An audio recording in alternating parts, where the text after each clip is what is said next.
just like a rose from the concrete. Valley of death, no palm trees. Yeah, how it works, that's what I speak. Trying to revive the dead like an IV. Just like a farmer, I just plant seeds. Tell the harvest right and let the Lord reap. They strung us up and hung us on trees. Now we get the earth and the seven seas. Kingdom seekers heavenly, gospel what I'm peddling. When you at war, ain't no need for no pleasantries. How you doing, sir? Hey, sir, are you anti? I'm a Christian. Are you okay? Are you anti-Semitic? Of course not. Okay, so I love everybody. you love everybody. Does God love everybody? Does God love everybody? Let's read it in the Bible, Mr. Christian. Hold on, Mr. Christian.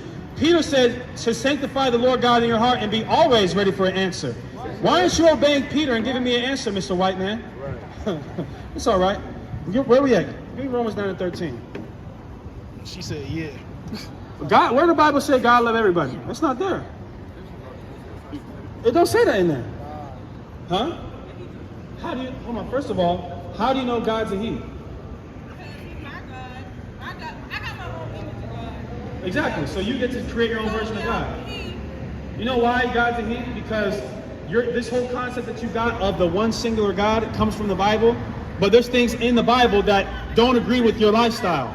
So now you got to try to twist it and take certain parts of it and follow that one, but not follow the other ones. What do you mean who taught me everything I know? What I asked. Well, what about what I asked you? I have no problem answering your question. What about my question? Like I said, I got my own image of God. That should be it right there. Right. So that means you get to make things. You get to make God up. Mine, if that's how I feel, then yeah. So it's made up. Your God is make believe. No, mine's the way I want him to be. Right. The way that you want him to be. I praise who I want. Got you. Were you a Christian at any point in your life? Were you a Christian at any point in your life? Yes, I was. So now, were you a Christian at any point in your life? No? I was whatever my parents, my grandma, everybody else thought I was. Got you. Got you. Which was Christian, right, sis? Which was Christian. But then, whatever it was. Okay, Muslim. Okay, Muslim. That's fine. That's fine. Slow down, sis. Slow down. Slow down. At one point in your life, you identified as a Muslim, which means that your idea of God came from the Quran. Then, I got you. I'm going to answer your question. But then, you made something up in your brain one day and said, that's God now. So your God he's not real. He's your God. So what she's saying is, tomorrow you can wake up and feel a whole different type of way, and now God completely changes because of how you feel. So God is now subject to whatever mood you're in. Yeah, in your eyes. Yeah. I got you. Got you. I mean, you shared enough. You said your God is pretty much make-believe. He is, though. The Bible taught me everything I know. Okay, who wrote the Bible? Men. Great men. Men who? Israelite men. Men who? Israelite men. Israelite men. Israelite men. Exactly. I just told you, Israelite men. Ezra, watch this. I know the name of the man. His name is Ezra ben Aaron, Ezra ben Levi, and he lived 400 years, 400 BC. Huh? What do you mean remade? It's never been remade. It's never been remade, so zero. Huh? Because unlike you, I do research. You see what I'm saying? I know what you don't do, which is study and research. What you do, here's what you do. Here's what. No, we don't have two different gods. We don't have two different gods. You don't have a God. You have yourself. I have God. You don't have a God. No, I definitely do, and you definitely don't. That's why in 10 years from now, you could look back on your life and stop acting the way that you are and say, yeah, that God was bullshit that I was talking about.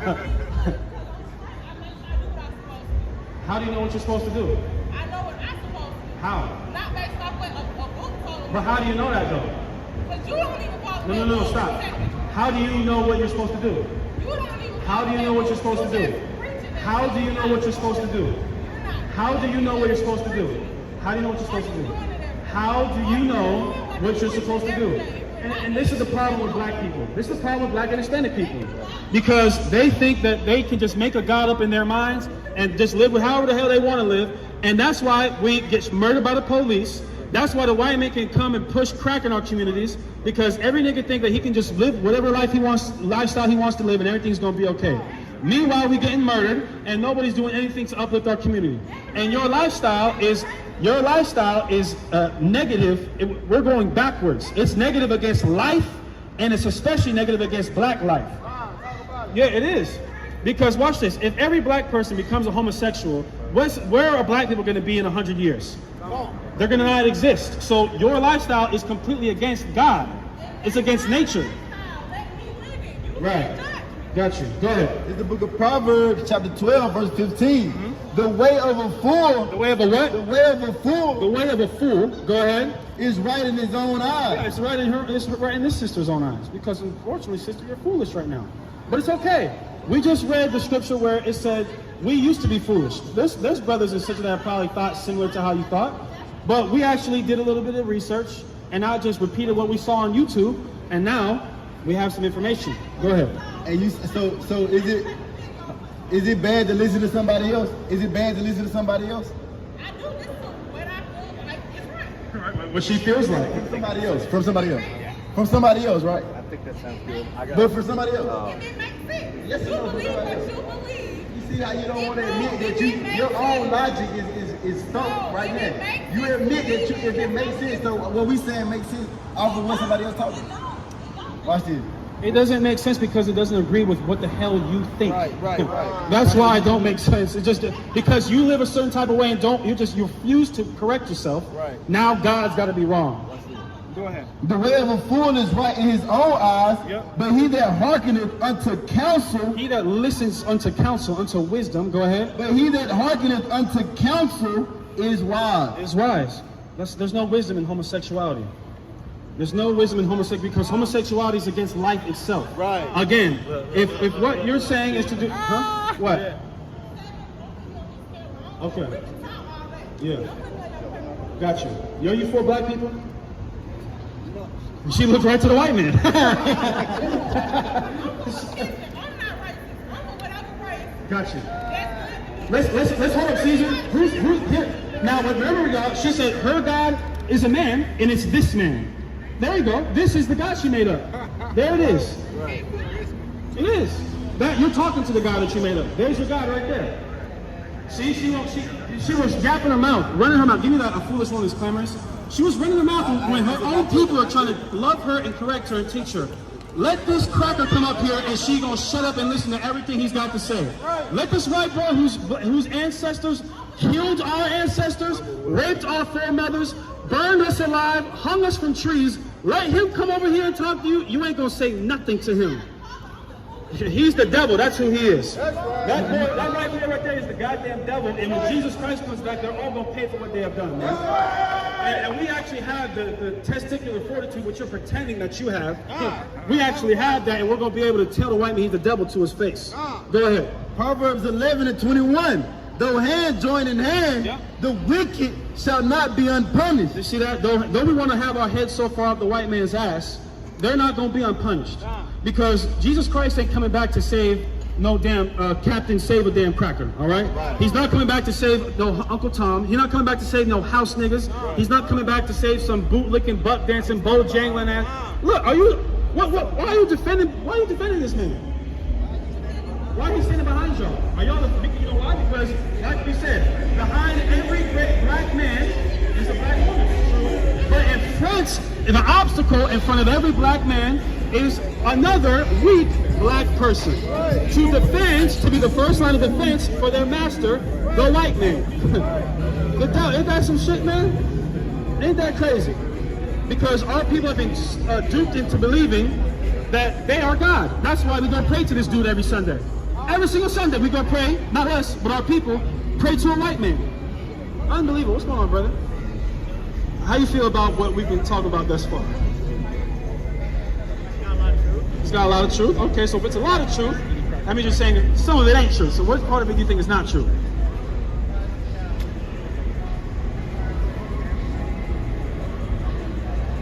I don't know, actually. Okay. So do you believe in the Bible? Okay. So according to the Bible, what should happen for the atrocities that our people have been suffering at the hands of Europeans for hundreds of years? What should happen? Oh no, it's not bad, but that's, I mean, that ain't enough though. Because then, I want, here's what the Bible says. Give me Revelation 13, right? Give me Revelation 13. Because our ancestors, let's hold up the sign, someone hold up the sign too. Our ancestors had to build the world's most powerful empires. Right. The Spanish, the Dutch, the British, the Portuguese, the German, the white Anglo-Saxon here in the United States of America. We had to build up all their empires. They put us in the worst communities. They put us in damn slave quarters, made us pick their cotton, and we made no money off of it. I want the same thing for them. I want to put them in the ghetto. I want in the kingdom of heaven, I want there to be white gang members that are getting on songs talking about killing each other. That's what I want. I want to do to them what they have done to us. And the Bible says we're supposed to feel like that. Get Jeremiah 51. Go ahead, brother. Sorry for cutting off, but before you read that, what do you think is the response? Like things that are happening in the media right now? Like what in particular? Like the Kyrie Irving situation. What do I think about the response? What do you think should be the response to that, to solve a problem? Here's the response. And I posted it on Twitter and I got hella hate for it. I said every single black person in this country, and not in this country, in the world, needs to be supporting Kyrie Irving and Kanye West right now. Because what was going on with Kyrie Irving and Kanye West is an attack on all of us. Check this out. All Kanye West said is we are the Israelites. And he is the richest black man in the history of this country. And they are publicly crucifying him. If they'll do that to the richest nigga ever, what the hell makes you think that they ain't gonna do that same thing or worse to a regular so-called black man? All Kyrie Irving did is share a book. He didn't even say nothing about the book. He just shared a book. Now, they took away his Nike endorsements. They suspended him indefinitely. You know what's crazy about that? Yeah. On Amazon, that book got marked up from $2.99 to $50 right now. You see that? Ain't that interesting? So what we need to be doing is simple. Like Zephaniah 2:1 says, gather yourselves together, O nation not desire. We need to come together because our people are divided, and that's why the white man has been able to implement something called divide and conquer. You think maybe the way you're going at it might be throwing off to people? Even if it doesn't, even if it's not like, even if they're getting thrown off because they probably don't know everything, isn't your approach like the way you're approaching her, like, wouldn't that cut off her coworker from believing or having an ear to your words? No, I'm gonna explain why that's not the case. You don't think so? No, I'm gonna explain why. We go to church and we sing and dance and it sounds good. We all smile and go home. And guess what? We've learned nothing and we still are living in the same conditions. So we've tried talking kindly. We've tried to be, hey brother, hey sister, maybe you should think of, it doesn't work. It hasn't worked. Our people have been talking to each other like that for 500 years. And the conditions that when we started talking to ourselves like that, until now, we're still living in the same conditions. So maybe if I yell and maybe say something to you, maybe you might actually listen. That's Jesus Christ that said he was an austere man. You know what austere means? It means rough, harsh. Jesus was yelling at people. Jesus called Peter Satan. He said, get thee behind me, Satan. Peter is his top disciple. That's the head nigga in charge outside of Jesus. And he called him the devil. You see what I'm saying? He called the Pharisees foxes. He went in John chapter 2, he went into a temple, made a whip, and started beating people. These are just words. He was beating the hell out of people. These are just words, but these are words meant to grab someone's attention.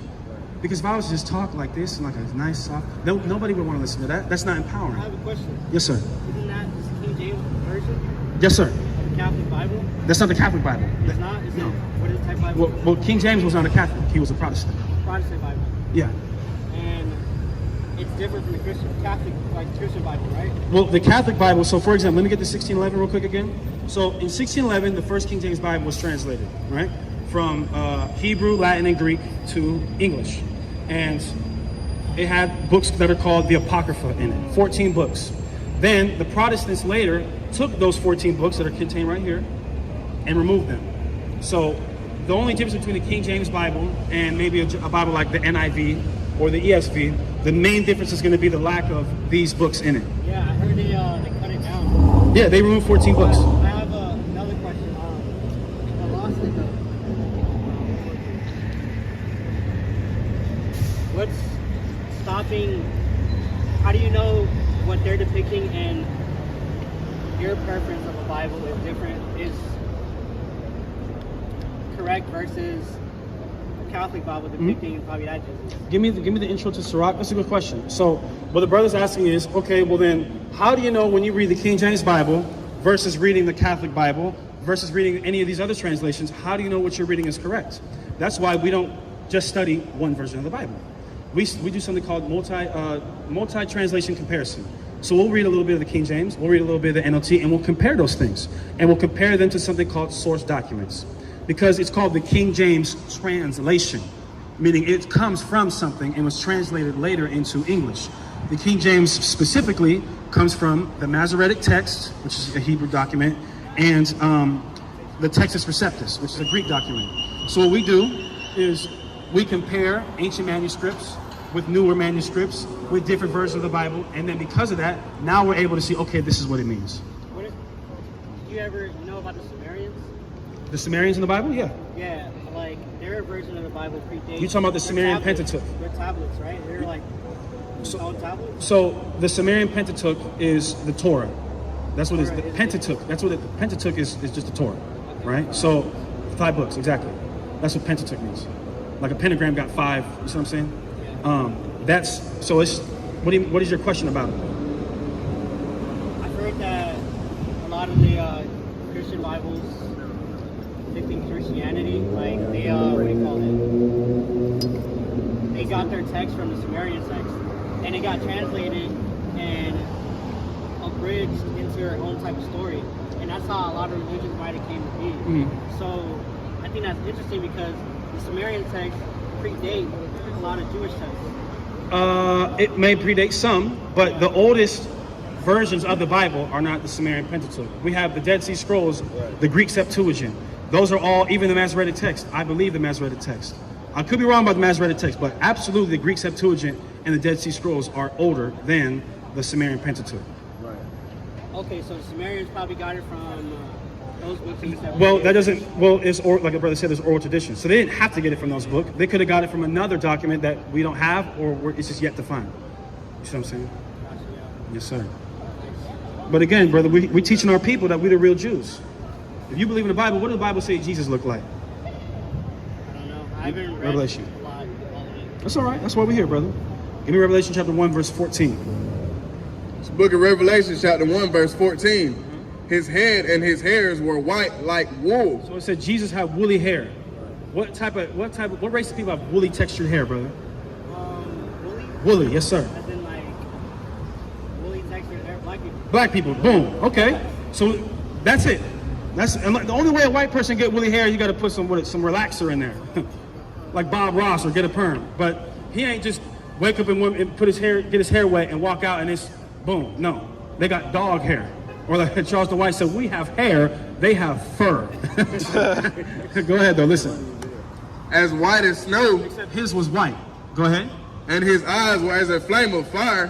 And his feet. His feet. Now your feet, are they a different color than the rest of your body, or they're the same color? They're the same color. So his feet. Like unto fine brass, as if they burned in a furnace. Color's brass, not green, brown. Okay, what color is your skin? Brown. Okay, but his was so dark it looked like it burned a furnace. So he was dark brown. So the Bible says Jesus looked like you. So we ask ourselves, okay, well dang, if Jesus looked like us, what did Mary and Joseph, his parents, look like? What did his cousin John the Baptist look like? What did his auntie and uncle Zachariah and Elizabeth look like? Was he black though? Well, you just said it. What you mean? Are you black? Was he black, or was he maybe of a minority color from the Middle East? Well, let's slow down, right? Are you black? And we just read the Bible where it said you look like Jesus. So you answered your own question. Well, if he was born in, where was he born in? Bethlehem. Bethlehem. Mm-hmm. That's in Israel, right? Yes, sir. So that's in the Middle East. Yes, sir. Right now, I'm not saying that people in the Middle East, they could not be the original people, Uh-huh. because they obviously look different than what's described in the text. Yes. But I'm saying like, You're going to Arabs, the Middle East. Yeah, Okay, I got you. yeah. Let me ask you something, bro. If I was, let's say, 1,000 years ago, what did the average American look like? Native American. Then what happened? Now the average American looks like what? Yeah, that's probably what happened. Exactly. So, for example, right? In the Bible, you had all, especially in the Levant region, you had several different groups of people in the Bible that were there. Even, for example, right? Yeah, the brother mentioned the Canaanites. Nobody argues the Canaanites were, so-called darker skinned people. And before it was called Israel or Jerusalem, it was called the land of Canaan. So black people have always, no matter how anybody want to slice it, they were already living there. Who else was living in that region that had a kingdom? You had the Cushites. Cush had a kingdom over there. Modern day Ethiopians, the Cushites in the Bible. So black people, because where is, or even look at Egypt. Egypt, Mitzrayim in Hebrew. They were a Negro people, so-called Negro people. And that's where's Israel in relation to Egypt? It's right there. It's right next to each other. So things like conquest, like what happened with the Native Americans here, or migration, people just going and exploring, famine. Like remember, how did the Israelites even get into Egypt in the first place? There was a famine in the land of Canaan. Joseph was already there, and so then him and his relatives came, and then they stayed in Egypt. So those are all contributing factors as to why people can be displaced or moved from one place to another. Right. You see what I'm saying, brother? So, yeah, the people in the Middle East right now, typically somebody think of a Middle Eastern, they think of an Arab. But even that, Middle Eastern is not, there's not a monolithic race of people that are, there's not like, this is a Middle Eastern person. You see what I'm saying? White Jews live in the Middle East. Are they Middle Eastern now? Yeah. For example, Elon Musk is South African. Is he a real African though? Yeah. Technically, by technicality, but true. But I'm not speaking. I'm talking about not technicalities, but the realities. You know what I'm saying? Right. His tree probably doesn't stay in Africa. Exactly. You know what I'm saying? So that's what we're teaching our people, that we're the real Jews. Because in Luke 21, the Bible said the real Jews wouldn't even be in Israel. Let's see what the real Jews, where they would be after the Israelites got scattered, because that's what happened. The Romans in the first century killed a whole bunch of the Israelites and kicked them out their homelands. Luke 21 and 24. It's the book of Luke, chapter 21 and 24. And they shall fall by the edge of the sword. His people, the Jews, are going to get killed. They're going to get persecuted by the sword. Go ahead. And shall be led. Let's read this slowly. It said, and shall be led away captive into all nations. So the real Jews, according to Jesus, he said they're going to get killed, they're going to get persecuted, and they're going to be led away. Where are they being led away from? From their homeland, from Israel. They said they're going to be led away to be captives everywhere on the earth. What people have been enslaved all over the place? Our people, via the transatlantic slave trade. The sister came up earlier. She said that she's from the Netherlands, but she said her people come from Suriname. Where's Suriname? Suriname is a country in, I think, in South America or Central America. Suriname, S-U-R-I-N-A-M-E, I believe is how you spell Suriname, right? And they were colonized by the Dutch, okay? And you have a lot of our people that are in the Netherlands. You have some of our people that are in Britain, like in London. You have some of our people that are obviously in North America, Central America, South America. Some of them are in Australia. Some of them are still in Africa. Because we got sold and enslaved all over the world. So that's how we know we're the real Jews. That's just one verse that we read, and dang, that happens to us. Strong vacuum. It's because the Bible is the strongest tool. And that's why we got to come back to that, brother. And that's what we're here to teach our people. That we are God's chosen people. All we got to do is come back to God by keeping his commandments and faith in the real Messiah. The one that looked like you, brother. You understand that? And then he's going to save us the same way Moses came and saved us. You understand? You got any questions? Nah, but it's pretty important what you're doing, even if people don't agree with it. Absolutely. Seeing what I'm seeing in media right now is scary. For sure. Because they're playing, it's like a trade embargo on a person. Exactly. It's really restricting on all access to everything. Yeah. You can't even do business with this person. It's kind of like a precursor to the market of beasts. You know where the brother's going into it. All right, brother. Just keep doing research, King. All right. Digress, niggas really let it digress. Context, them niggas allergic to context. Digress, niggas really let it digress. Context, I think they allergic to context. For the meat and to save the broken hearted and proclaim liberty to the captives that are asleep. This gospel's for the meat and to save the broken hearted and proclaim liberty to the captives that are asleep. My ancestors sang about killing heathen, so I'ma do the same shit. If this ain't your lane, nigga, lane switch. Cause some of y'all niggas will languish. Yeah, we a gang, but no gang shit. You know what Christian gon' hate this. Some of my family gon' hate this. Not everybody could play this. Weak niggas can't take this. The promise is true, you can't shake it. Got a bond when my brothers can't break it.